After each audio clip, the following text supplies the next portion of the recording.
Man, Pokemon's in a slump. I won't buy the next one if they're just as bad. Okay, well, surely not the next. Okay, that was the last one, not the next one. Look, if the next one's just as bad, I'm not buying it. Okay, I'm not buying the next one.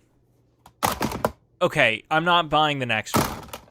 I'm not buying the next one if it's just as bad. I'm not buying the next one if it's just as bad. I am not buying the next one if it's just as bad. Screw it!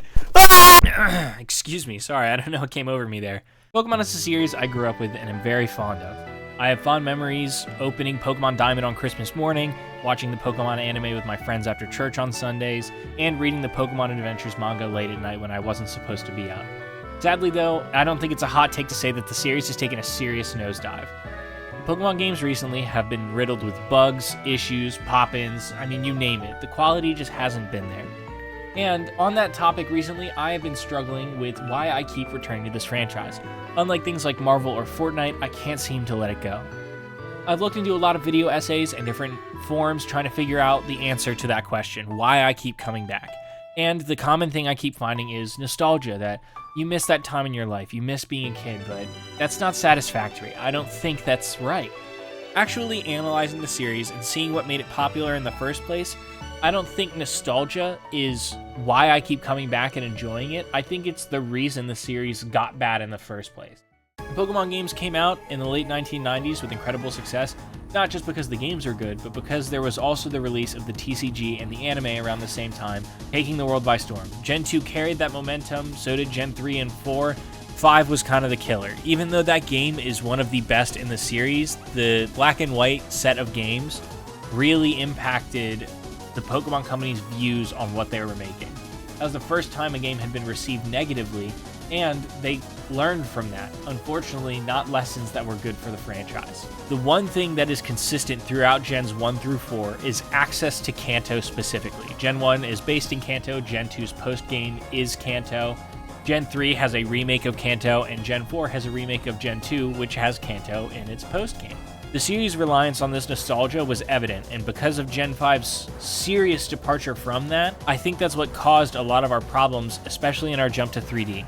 I think the Kalos games are great, but they have this over-reliance on Gen 1 Pokemon to the point where they even give you those starters. The Pokemon games moving forward either tried to veer away from it or tried to lean way too hard into it, like with Pokemon Let's Go and Brilliant Diamond. Those games are almost too faithful of adaptations. They oversimplify so many of the things that made the series special that they make them uninteresting and outright ugly at certain points. Although I do really like the art style in Pokemon Let's Go. The problem moving forward with a lot of these Pokemon games is, like what was said earlier, an over-reliance on nostalgia, and they are way overproduced. They are coming out way too fast, and there's no quality, and it's causing the games to suffer and the fan base by proxy to suffer as well. So with these games being in the state that they're in to the point of almost being unplayable in certain circumstances, why do we keep buying them? Why do we keep coming back to this franchise? Ladies and gentlemen, I've figured it out. I think it's the wonder in the atmosphere. There's a YouTube channel called Internet Pit Stop, and he does a great job talking about the atmosphere of Pokemon, and he dotes over it, and he hits all the notes. The thing that draws us back is the wonder in the atmosphere, the creature design. That when I pop in a cartridge of Scarlet and Violet, I feel the same adventurous spirit and wonder and excitement I did when I first popped in Diamond and Pearl into my DS. Pokemon games are so good at establishing these environments and utilizing good visuals, music, and overall creature and gameplay design to create these amazing worlds that are fun to explore and rewarding. Pokemon games are notoriously not hard, so they're very easy to pick up and just enjoy. But that comes with the flaw of we expect all of them to be like that, all of them to be these samey pick up and enjoy adventures. And I think that as fans, we need to be a little bit more open-minded about the series. Tomorrow we have a Nintendo Direct, and I am really excited for it. I think that Kalos was the turning point for the worse for Pokemon, and I'm really hopeful that the new entry in the series, Legends ZA, set in Kalos, will be a turning point for the better. Pokemon has taken a year off of their development cycle, which I think is incredible, and I am so hopeful that this upcoming game has gotten the bake time it needs to be a killer title that will start a brand new era of Pokemon. We need to be more open to any new features or changes that this game makes.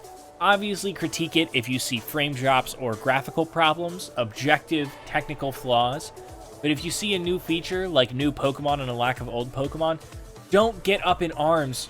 Be open-minded about it. Try those new Pokemon. You may find one in there that's just as special to you as one you grew up with.